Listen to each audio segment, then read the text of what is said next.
First and foremost, that's my 23rd last game before Christmas break, and they never get easier. And it's just it's human nature to understand that right after the game, you're free for a few days, and we always tell the kids don't have your bags packed. And but when you recruit nationally and you have kids coming from long distances away, you got to make they gotta know when they're leaving, with their flights and whatnot. So they have to have their bags packed. So I felt like we played like that in the beginning. I thought we made some uncharacteristic mistakes. Did not shoot the ball well, but you have to give some of that credit to William and Mary. I thought they did a really good job. Erin has done a phenomenal job taking over that program. I think she's one of the rising stars in this business.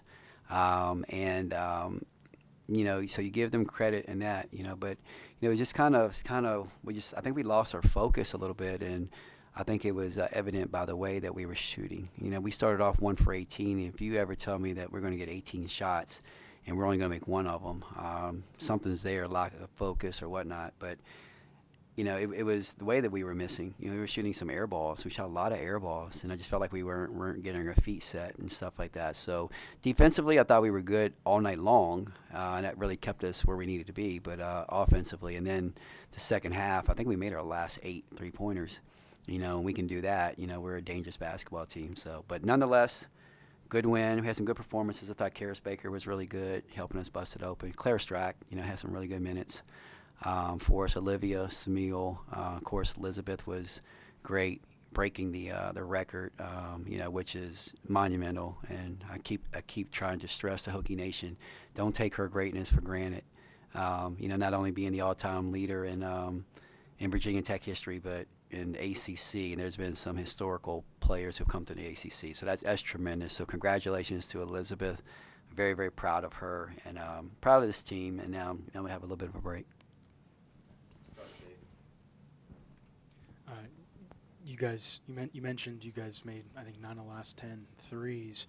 When you see those go down and them start to set their feet more and find their rhythm, what did you feel like was the difference there? Did they just kind of settle down and get a little bit of a rhythm? Yeah, I watch these kids shoot every day, and we're very form based. We're not. We have Georgia's good at contorting her body and coming off screens and catching and making the difficult shot. The two best players I've ever had like that are Georgia and Asia Shepherd. And everyone else is pretty much form based. You got to get their feet set up underneath of them. Kayla's getting better with it. And when we weren't, it just felt like we were like launching the ball. And, even when it left our hand, I'm like, that's not good. And then very early, we were taking bad shots, and it came off the heels of yesterday. I thought we had our best practice of the year. I mean, we were locked in, focused, moving it, connected. I mean, we didn't miss a shot. And so, but we have to learn that, some days the ball is not going to fall like we want it to. And we got to do all the other little things. And I thought we were doing some of that on the defensive end. But, I know what they're capable of. And it's kind of like a tale of two halves. They shot terrible in the first half, and they shot terrific in the second half. And that was the difference. You mentioned your defense. You guys have been pretty good so far last handful of games. Where do you feel like you guys are on that end of the floor heading into ACC play? Yeah, we're getting there, and I think I mentioned it not too long ago that we're just different than we were last year. Last year we were a very smart basketball team, and then you had, I call them a couple wild cards, and KT and Taylor Soule, where they could go off and make a play. Well, this year we're really more reliant on each other and where we're supposed to be, and helping each other. We don't have those wild cards that can go out and get a steal. Georgia probably could, but we don't want her to expend too much energy on that end doing that. So we're just more. I mean, you look at the stats in the ACC, we're dead last in the and it's not even close. We're dead last in steals but we're like at the very top and shot blocks, block shots, and defensive rebounding, and that's our purpose. So mission accomplished, and we understand that, and that's who we're going to be, and they're understanding that now, and we're getting a lot better. in terms of Elizabeth rebounding, what do you think makes her a good rebounder? Her instincts. Her instincts. She's one of the smartest players that I know. I mean, there's a lot of 6'6" players in the country, but they don't rebound like she does. And she takes a lot of physical, not abuse, but physical play.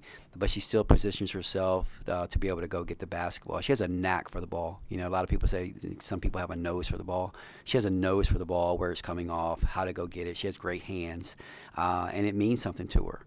And so she'll look at rebounds just like she looks at anything else on the stat sheet, and it's something that she takes pride in, and it's been a big reason why our defense is so good and why we are at the top of the categories in defensive rebounding is because of her ability to go outside of her area to go get a rebound. A lot of post players can only rebound the balls that come to them. She does a really good job of going and getting rebounds away out of her area. Of course, you coach McGarity too. Similar type rebounder, the two of them, or different? No, very different.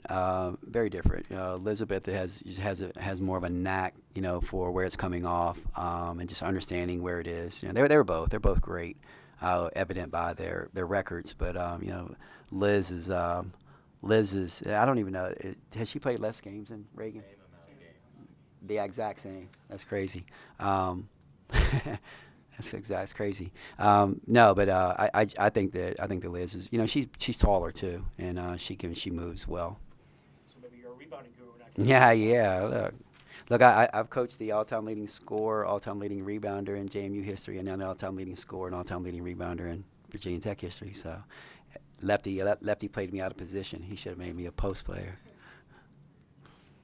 Hey, Coach. How you doing? Good, it's man. Good to see you. Just a quick question. I asked both of the ladies about what the identity of this team was, but it seems more like the puzzle's kind of falling into place as of right now. You get to see some different looks from some different players. Is that kind of what's happening right now? Yeah, it's one of those puzzles that has like 10,000 pieces. So we're still putting it together, and one day you think that okay, it's going to be this, and then and we're getting production, and it's kind of like it's great. It's a great problem to have. The production that we have is so spread out. And I've never had a team that is so spread out like this. If you go back and you look at every one of our players, like Clara Strack has scored 19 points in a game. Karis Baker has scored 18 points in a game. Olivia Samil has scored 18 points in a game. Rose has scored 12. Matilda has scored 25. Georgia scored 31. Kayla scored 20-something. Liz has scored 30-something. So all of them can produce. And I just think we're going to be a dangerous team when they are producing on the same day. They just, like you look at the Rutgers game.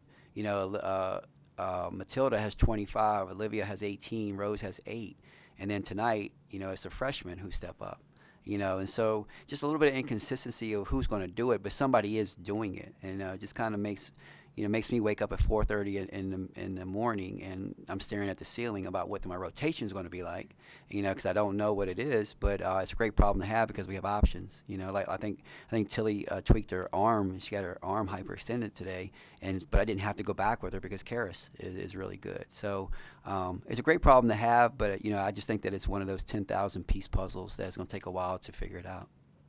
And, my last question, just in terms of this team's aggressiveness, it seems like it keeps rising every game. If not, somebody's getting thrown on the ground some way or somebody's going to die for that loose ball. How important is that to kind of see from your team to be an aggressive powerhouse? Yeah, we talk about being physical on both ends of the floor, not just the defensive end, but also on the offensive end, setting up our offense, the cuts and whatnot.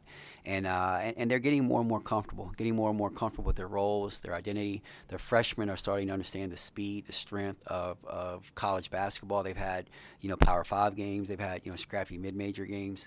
And so they're starting to understand it. And, I think Clara's going to be a tremendous player for us this year. I think Karis is going to be a tremendous player for us this year. Carly's going to be a tremendous player for us this year. And they're growing up right in front of our eyes. So I like them. And I know I get after them a lot, but it's fun watching them. It's fun watching them grow. It's fun watching. It's fun being their coach.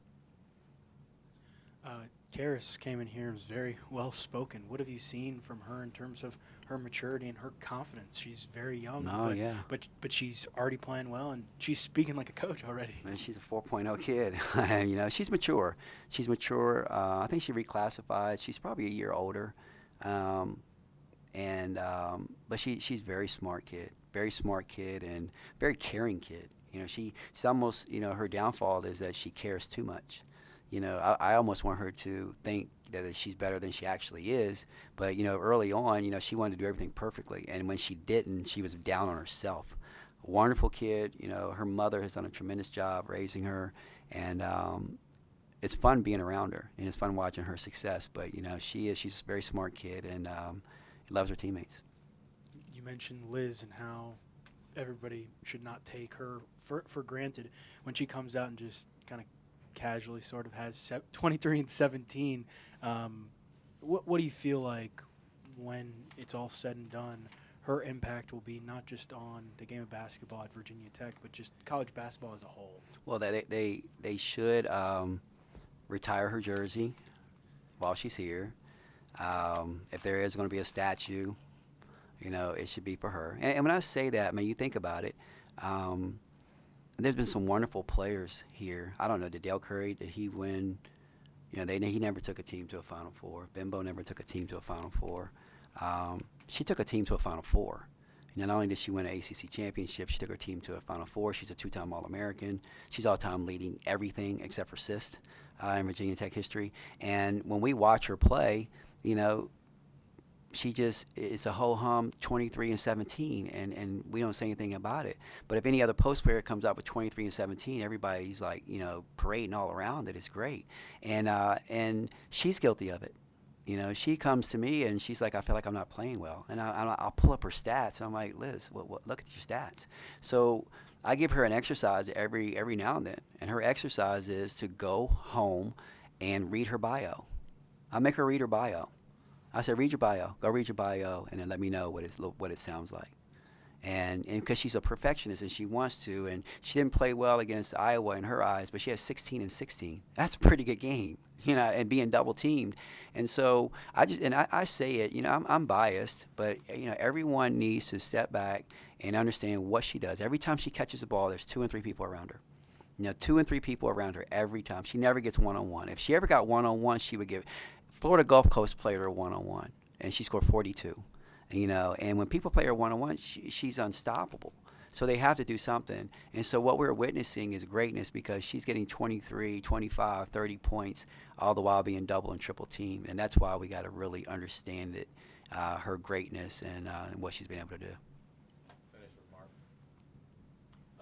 As you turn the page now from non-conference play to conference play, are you pretty happy with the team, or what's kind of your take on things as you turn the page? We're not there, but I'm very happy with where we're going, and I don't know what team in the ACC is where they are going to be. I've watched everyone, and everybody is still trying to figure it out. I don't care if you're ranked 3, 12, 14.